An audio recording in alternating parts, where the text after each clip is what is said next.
In a world where Star Wars videos are going up every single day, I guess it's my turn to upload a new one. If you've been following my channel for any length of time, you would know that some of my first videos for movie reviews were the original Star Wars movies, the prequels and the original trilogy. Reviews for those are up on my channel. They were the first reviews I ever did. They're very rough, they're very terrible in hindsight for quality-wise compared to my recent reviews, but if you're interested, go check them out. I want to talk about the first Star Wars movie to ever come into theaters during my lifetime, and that would be The Force Awakens. I grew up being shown the original trilogy and then going back and seeing the prequels after that, and I remember not minding them. I've covered those on my channel. They aren't fantastic movies. They are nowhere near as good as the original trilogy, but I can watch them. I can have them on as background, and they tell a fairly decent story. It tells what it needs to, that Anakin turned to the dark side, became Darth Vader. That's what it needs to tell, and it did that fairly well. The original trilogy, of course, stands on its own. The Force Awakens had a lot of hype to live up to. I enjoyed the Star Trek films, and J.J. Abrams directed those, so I was very optimistic going into this movie. I saw it in theaters on opening night when it came out with quite a few friends of mine, and I remember walking out of that theater, minus a few things, enjoying it for the most part.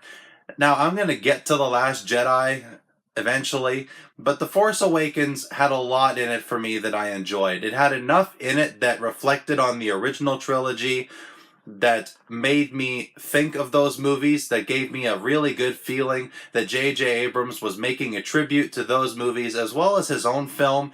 And yes, this film does have a lot of similarities to A New Hope, but it has enough different in it that I can enjoy it, that I can make it through it okay. It does have some flaws.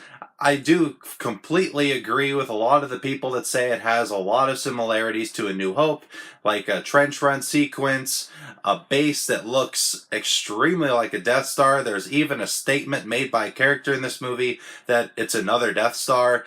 And there are many things in here that make you think of A New Hope and the other Star Wars movies, but that's okay. When you get to the seventh film in a franchise, if you don't have elements that echo each other in those films, you start to get to have people that say it doesn't feel like a Star Wars movie anymore.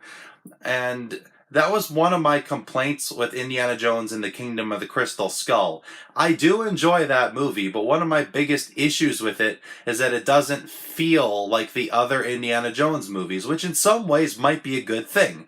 Such is how I feel with this movie. It has a lot of things in it that make it not feel like a Star Wars movie, but Han Solo is back, and I love Harrison Ford as Han Solo. It's a great character, and you learn that Kylo Ren, the new villain in this movie, is Han Solo's son. It's a wonderful story. Princess Leia is back. It's a wonderful movie, and I really do enjoy it. By this point, I'm guessing most of you have seen this movie, or plan to, or have seen all the trailers for this film, and the short version of this review is that I really do enjoy this movie quite a fair bit. It has a lot of good action sequences. It looks fantastic with the modern CG and the camera work, the practical effects that are shown in this movie. The camera work is done really well here. The performances are spot on. I love Daisy Ridley as Rey. I have a poster card of her back there and a little action figure back there. I love the character of Rey. Kylo Ren, from the moment you meet him, you can tell he's conflicted, that he's maybe this boy that doesn't really know what he's doing. And very early on, when he takes his mask off, you get to see that he's this young man.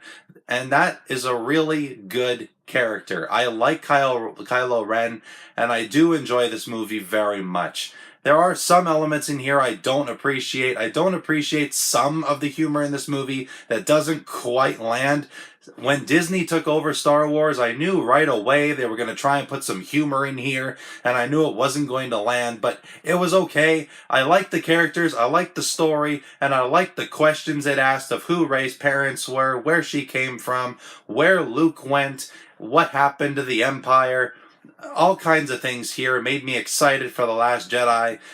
I like this movie a lot. It gets a 7.5 out of 10. Thank you so much as always for watching, everybody. I'm on a new set again, and I'm working on it, trying to figure out if this works or not. I really do appreciate you watching. Thanks so much as always. Do check out the description below for a link to my website. Feel free to contact me. I love hearing from you all. It's much appreciated. As always, I will see you in my next review. Have a great day. Take care.